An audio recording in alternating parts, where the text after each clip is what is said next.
Hello YouTubers, RogueMonkeyJr here. In today's video, I wanted to talk to you guys about the new image that came out for one of the upcoming maps in PlayerUnknown's Battlegrounds. Now I know I haven't made a PUBG video in a couple of weeks, but there was just so much stuff happening with Battlefield 1 and I was quite busy. But the PUBG videos will probably be rolling out a little bit more often now that I have a little bit more time. So the two new maps that were actually announced for PlayerUnknown's Battlegrounds is one set in the Adriatic and the other one set in a desert. So obviously the one you're seeing on screen right now is the one set in the desert. Now it has a big great city in it, like it seems to be quite bigger than any of the other towns that we can find in the current map. Like it looks maybe the size of Georgia Ball, but we're obviously just seeing a small portion of the city and it seems quite big, and it's not even the same buildings. They didn't reuse any of the models they already had, or they reused very little because all of these seem actually quite fresh and quite new as for models go. And from what we can see in the image, I don't think you'll be able to actually go on every floor of the buildings, for the simple fact that it would take a hell of a long time to actually loot all those buildings, and there could be endless matches in these type of buildings. Because let's say the circle's on one 7th story building, well, the players could be hiding on the top floor and then players on the bottom floor, and if that's the last circle, then they can just wait it out forever. So I doubt that you're going to be able to actually get like on each floor of the very tall buildings. And also it would take a hell of a lot of rendering power to actually render all those polygons in geometric forms to actually make the buildings, so it might tank your frame rate a lot.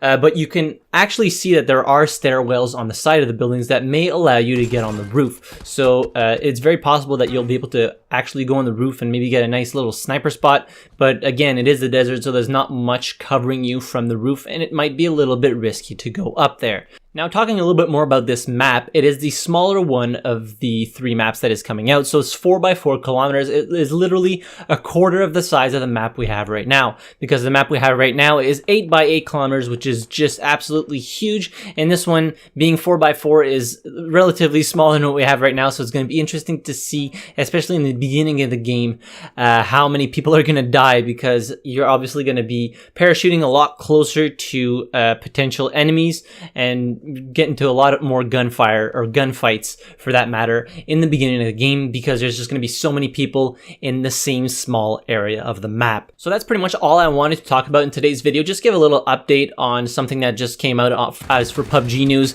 And also I wanted to say that actually the peak players for PlayerUnknown's Battlegrounds like surpassed 750,000 players today. As I was looking, I think it's even a little bit more than that in the past days, and they actually surpassed 8 million copies sold, and that is on PC only, so that is just insane numbers. I think once it comes out on console, obviously it's coming up on Xbox One first. No news yet on PS4. Hopefully it does come out, but that's just going to be insane how many copies they're going to sell because of the massive amount of people who own consoles in this day and age. So just keep up the good work. At the Blue Hole team, they have a lot of work to do still, because there are a lot of issues to fix before the game can actually be released. But I do love the fact that they are very transparent with the community and that they don't try and hide anything from us and us just noticing by ourselves. I think they have a great title here in their hands, and if they work properly and do the right moves, they might have one of the best titles to have come out in quite a while. They're already breaking records all over for a bunch of things, so it'll be interesting to see where this game goes in the future. So that's it for today's video. Let me know in the comments down below what you think of the new map, if you think we are due for a new map, because I certainly think we are. And while you're down there, be sure to hit the like button if you enjoyed the video. Subscribe to the channel if you haven't already. Don't forget to hit that notify bell. And as always, thank you very much for watching. I really appreciate it, and I will see you guys in the next video. Have a good one.